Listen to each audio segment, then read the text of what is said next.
morning everyone. Myself Nandini Shukla from St. Columbus School. Today I am with you class 5. Your new chapter 7 Traditional Games of India.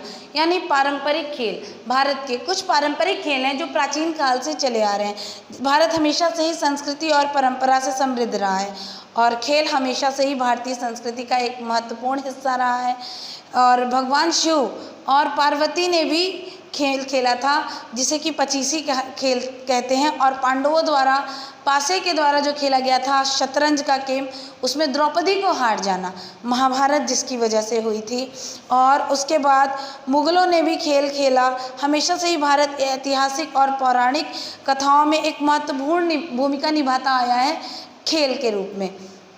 इसी तरह से धीरे धीरे समय बदल गया और इसके साथ ही बदलाव आए हमारे खेल में भी.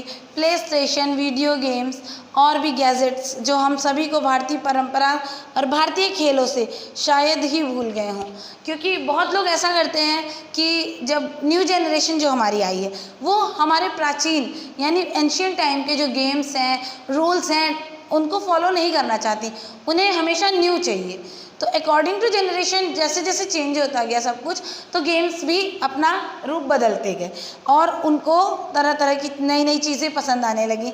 जैसे साइंस ने बहुत सारे गेम्स दे दिए. कंप्यूटर पे बैठ जाइए, आपको बहुत सारे गेम्स मिलेंगे. उसी तरह से क्या करते हैं, धीरे धीरे खेलने लगते हैं. और हम आपको यहाँ पे ट्रेडिशनल गेम्स के बारे में समझाएंगे. आपके एक्सरसाइज में कुछ फिगर्स बने हुए हैं, उस फिगर्स को आपको देखना है और आपको ये बताना है ये कौन सा ट्रेडिशनल गेम्स है. Traditional games are those games within our society that people have played for many years. Traditional games वो गेम्स हैं जो हमारे समाज में लोग बहुत ही प्राचीन काल से बहुत सालों से खेलते चले आ रहे हैं. जैसे कि खो खो. खो खो में 2 टीम होती है, 11-11 प्लेयर होते हैं. तो दोनों टीम एक बार जब टॉस होता है, पहले एक टीम खेलती है, फिर टीम बी खेलती है और जो टीम जीतती है वो विनर होती है. इसी तरह से कबड्डी, गिल्ली डंडा, लंगड़ी एट्सेट्रा कई तरह के गेम्स होते हैं जिसे कि आप किटी पुली भी कहते हैं. किटी पुल गिल्ली डंडे का एक अलग नाम है. ठीक है. तो प्राचीन काल में इसका नाम चेंज हुआ, धीरे धीरे नाम भी बदले कई सारे गेम्स के. जैसे हम शतरंज कहते हैं. शतरंज को पहले क्या चौसड़ कहा जाता था. लोग पासे से खेलते थे. शकुनी मामा ने महाभारत में बहुत ही अच्छे से खेला. तो आप इस गेम्स के बारे में यहाँ पढ़ तो रहे हैं लेकिन कोशिश करिएगा खेलने की भी. और चैप्टर 8 फन विथ फ्रैक्शन. मतलब फ्रैक्शन क्या होता है? फ्रैक्शन यानी भिन्न, अंश या खंड. Fraction, a fraction simply tells us how many parts of a whole we have. मतलब पूरे एक संपूर्ण का क्या होता है, जैसे एक ये सर्कल हो गया तो इसके जो पार्ट्स होते हैं, जैसे 2 पार्ट हो गए तो इसको 1.5 कहेंगे. जब 4 पार्ट हो जाएंगे तो 1/4 कहेंगे. इसी तरह से फ्रैक्शन में अलग अलग पार्ट्स डिस्क्राइब हो जाते हैं. A fraction describes how many parts of a certain size.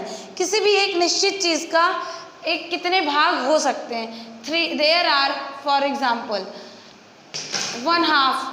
जैसे एक का मैंने हाफ बताया, उसके बाद 1/4 कर दिया. इसी तरह से आप इसमें और भी पार्ट्स कर सकते हैं. 1/6 कर सकते हैं, 1/8 कर सकते हैं. तो जैसे जैसे आपको पार्टीशन मिलते जाएंगे उसी तरह से आप 1 का उतना नीचे न्यूमरेटर और डिनोमिनेटर में यूज़ करते जाएंगे. 1 का जितना पार्ट होगा वो हम डिनोमिनेटर में यूज़ करते हैं. तो भिन्न एक ऐसी संख्या है जो किसी संपूर्ण चीज़ का कोई भाग निरूपित करती है.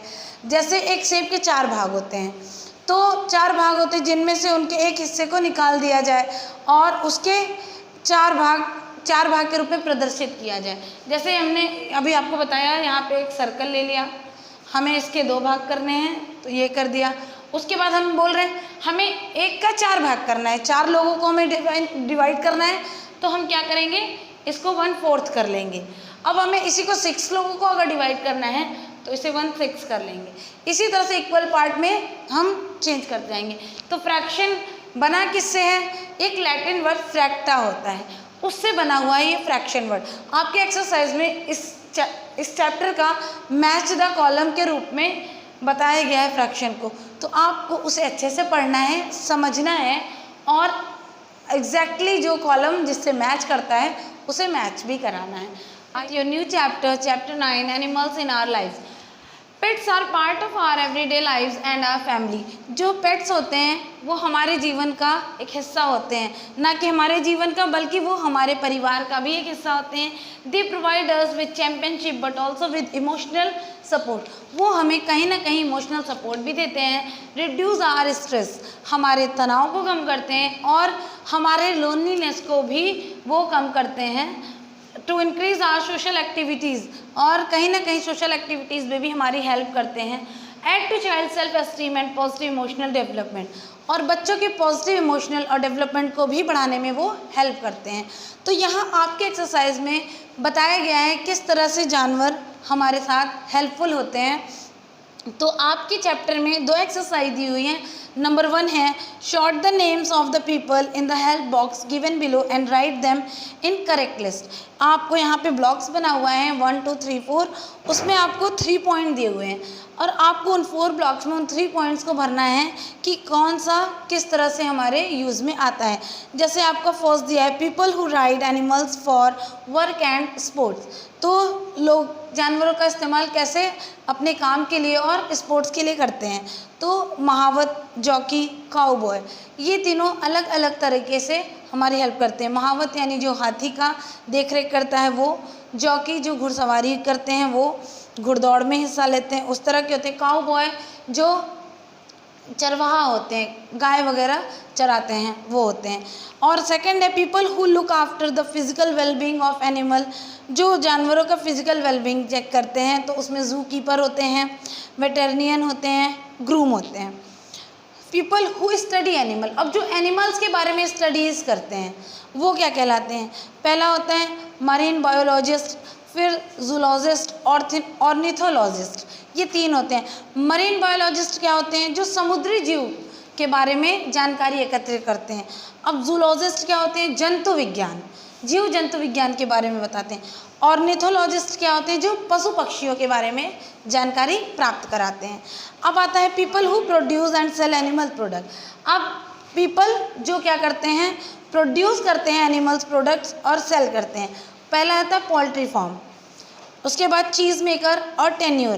पोल्ट्री फार्म जो मुर्गी पालन वगैरह करते हैं, चीज़ मेकर जो दूध डेयरी से संबंधित वर्क करते हैं, और टेन्योर होता है चर्म शोधक, यानी चमड़ी से, जानवरों की स्किन से जो चीज़ बनाई जाती है वो होते हैं। ये 4 आपके पॉइंट हैं। अब बी में आपके दिया हुआ है it is not for nothing that a dog is called a man's best friend. केवल ये नहीं कहा सकता डॉग एक मनुष्य का एक बहुत ही अच्छा मित्र होता है। Using the picture clues below unscramble the words to name some dogs which help us. अब आपको क्या बताना है, यहाँ पे आपको अनस्क्रैम्बल वर्ड दिए हैं, सिर्फ ये एक डॉग के बारे में यहाँ पे सारा शो किया गया है। तो आपको उस अनस्क्रैम्बल वर्ड को स्क्रैम्बल करके फिल करना है। और new chapter class 5 chapter 10 plant food, यानी पौधों का भोजन, कैसे बनाते हैं वो अपना भोजन, यहाँ पे आपको इस चैप्टर में ये समझाया गया है। तो यहाँ पे कुछ पॉइंट्स व्यू किए गए हैं। Number 1, during the day the leaves soak in lots of sunlight. दिन के समय जो लीव्स होते हैं वो क्या करते हैं, सनलाइट को बहुत ज़्यादा अब्जॉर्ब करते हैं। Number 2, the roots drink up water and trunk carries it up to the leaves.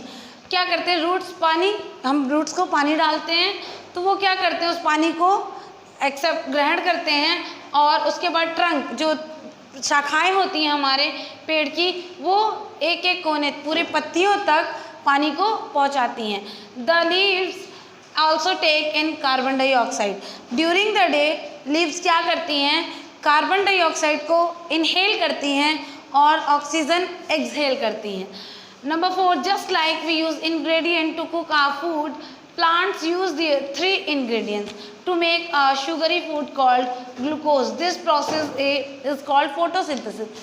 जिस तरह से हम अपना भोजन बनाने के लिए तरह तरह की सामग्रियां इस्तेमाल करते हैं, उसी तरह से पौधे भी अपना भोजन बनाने के लिए कुछ चीज़ें सामग्री के रूप में इस्तेमाल करती हैं, जैसे कि ग्लूकोज, और वो जो सनलाइट और कार्बन डाइऑक्साइड, वाटर, ये सब चीज़ें वो यूज़ करती है अपना भोजन बनाने के लिए।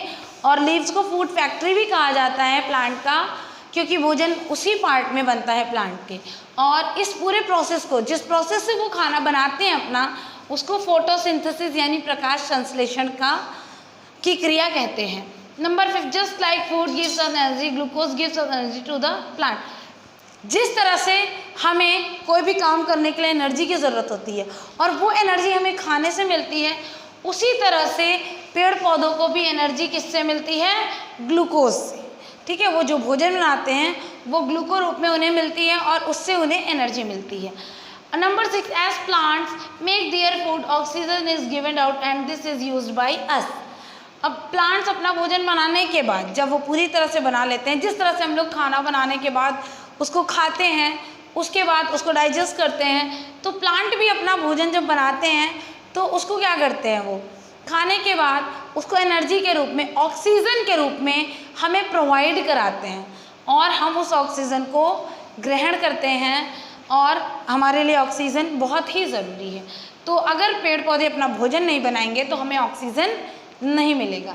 तो इस चैप्टर में आपको प्लांट फूड के बारे में समझाया गया है, किस तरह से पेड़ पौधे अपना भोजन बनाते हैं और किस तरह से वो यूज़ करते हैं। और आपको यहाँ पे एक्सरसाइज दी हुई है, जो कि एक दिया है, पज़ल दिया हुआ है क्रॉस एंड डाउन, उस पज़ल को फिल करना होगा। और सेकंड आपको दिया है अनस्क्रैम्बल लेटर, उसको भी आपको फिल करना होगा स्क्रैम्बल करके। ठीक है, तो आपको आपके PDF के रूप में ये सब कुछ मिल जाएगा। I think you don't have any problem in this chapter now. Thank you so much.